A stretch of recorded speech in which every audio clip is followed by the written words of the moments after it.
All right, I'm just in the process of polishing out this blend here.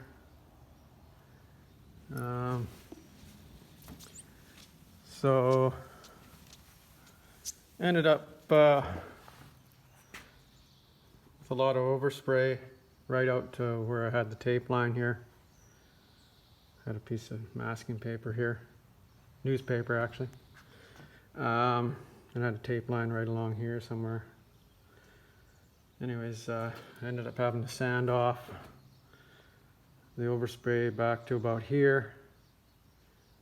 And then, I don't know if you can, yeah, there you can see it. It's amazing how it actually shows up way better on the video screen than it does with my eyes. But, anyways, that's the blend right there. And then it kind of, I think maybe I needed to sand this back a bit more because it's on top of unsanded paint. See, because down here, and I can't even see it. Further down, there it is, yeah.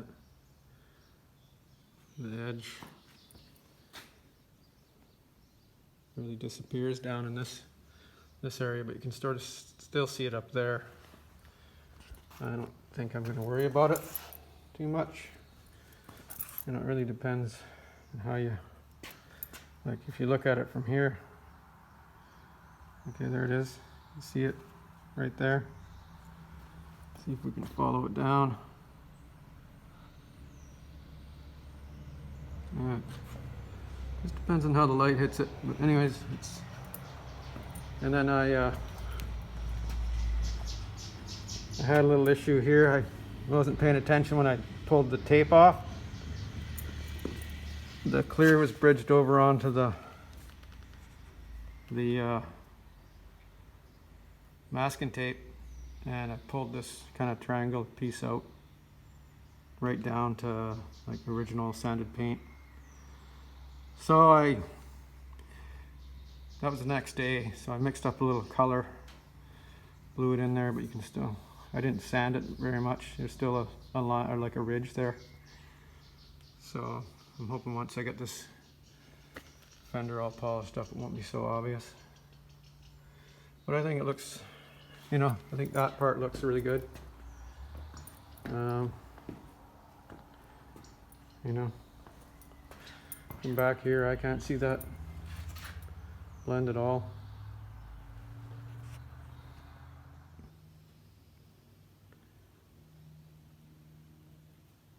Well, there we go.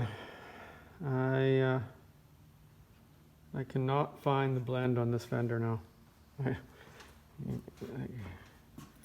showed up on the camera on the other one. Up here it still shows up, I guess. Let's see, yeah, see right there. Right there. You can see it. But I can't actually see it standing here with my naked eye.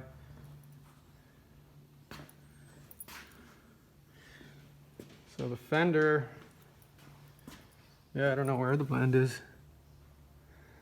Oh, there it is right there. I don't know if that's showing yet. It's just showing up there, right there, see? Right along there. But anyways, I think this looks pretty awesome.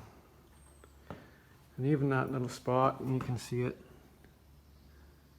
It's too bad I didn't sand that a bit better. It was just a bit of a, I was in a bit of a tizzy when that happened.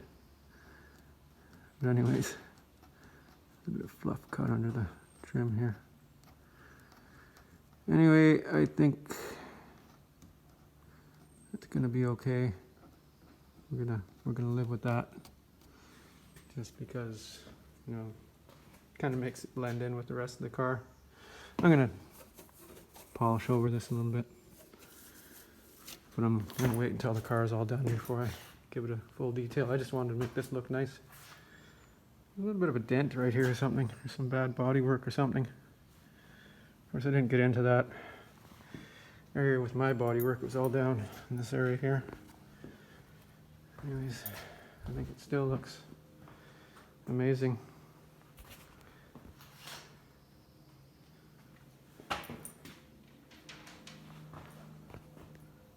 Oh, I just unplugged my light.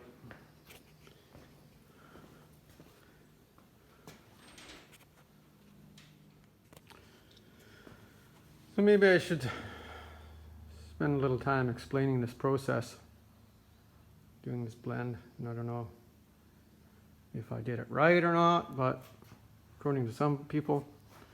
So what I did was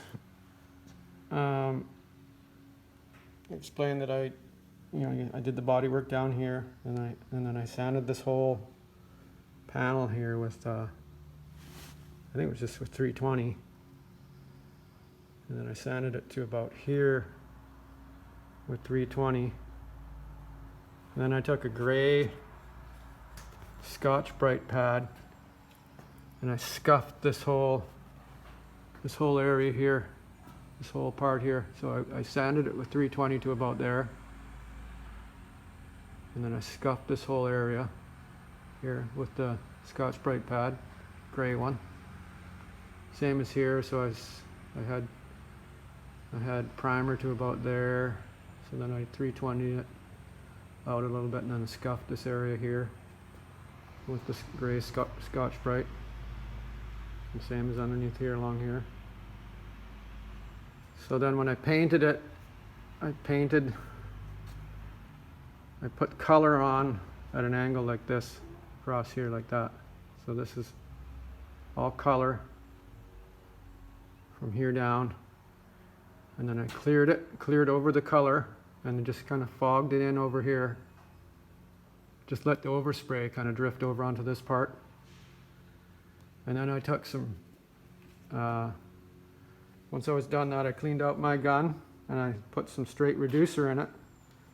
And I just lightly fogged over this area here where the overspray was. You know, you got to be careful. You don't put too much on, because it'll just turn into a waterfall on you and start running off. So you got to just kind of just fan it, big fan, and just kind of like that fast, just and then wait. Just stand back and watch it, and you can see the paint starting to melt in, and then there'll be a dry spot, so you just do it again, just a quick little sweep over it, fan it over it, and just wait. Just stand back and wait and watch. Just keep doing that until it kind of smooths out. You're not going to get it perfect. You just want to kind of melt it in past where you had the sanding done. And then this morning I came out here with, I came out here looking for sandpaper. I wanted to do this with some really fine, like 1000 or 1200 grit. But I couldn't find any. The finest paper I could find was 600. So I went and I sanded. The overspray was back here. So I sanded the overspray back to about here. And then I sanded in onto the panel. Same as on this, on the fender. And then I started buffing. I just used this number 3 McGuire smear glaze, and I use this pad here, mostly on low speed. This is a high-low speed buffer, and this is what I got, and I think it looks pretty good. So it's not rocket science, just patience.